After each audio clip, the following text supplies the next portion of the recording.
Today we're going to talk about Yuki Tsunoda, and I'm going to make a bold claim here. Now, please do not crucify me. Do not destroy me in the comments section. This is just me being honest, and this is based off of, I think, recent performance we're seeing from Yuki. I'm not going to say the entirety of 2021 because he's had a very up and down year, but I think as of these last couple of races here, closing out the 2021 season, he has made substantial progress, and a lot of that is due to the fact that he is being mentored by now Williams driver for 2022, Alex Albon. I think that's what Yuki really needed, and I was kind of surprised to learn that he didn't really have a legitimate mentor in the beginning of his 2021 F1 season. It obviously wasn't until he started to really lack in his performances, his DNFs, him constantly causing a yellow flag and kind of getting into incidents with his car.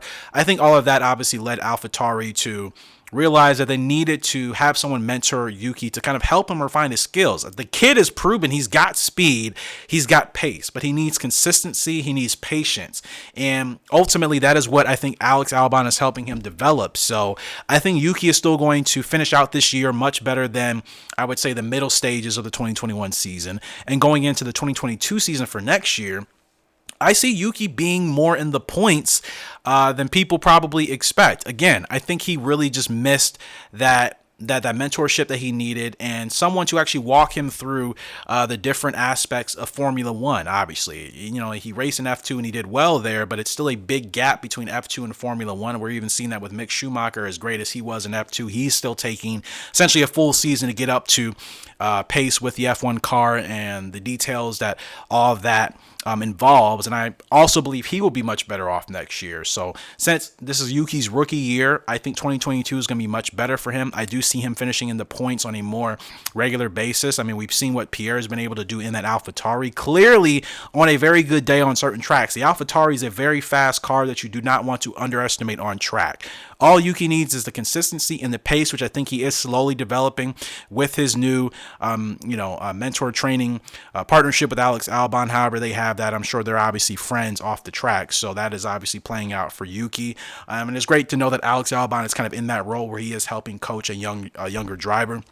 I think that's all Yuki has needed, and I do expect him to be much better next year. There's really no reason to think that he's going to do worse or do any less than what he's been able to do this season. And again, we don't even know what type of upgrades or anything that AlphaTauri will be working on for the 2022 car. We don't know where it's going to be as far as the midfield, or if it's going to be upper midfield or even higher than that. Probably unlikely, but you never know. I mean, let's be honest, nobody really saw the Ferraris being in P3 for the constructors this year. I didn't even see it.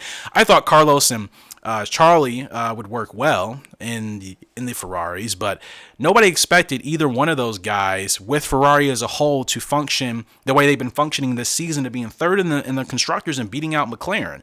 So if that tells you anything, it's to not completely underestimate a driver or a team in Formula One. It all depends on the circumstances, the season, and how things obviously progress. And I've kind of already done a video talking about Charles and Carlos and how well they really have worked together when fans thought it wasn't going to work because they were two young lions and two young talents that weren't going to get along. But that's for another video. Point being, expect Yuki to be much, much better next year.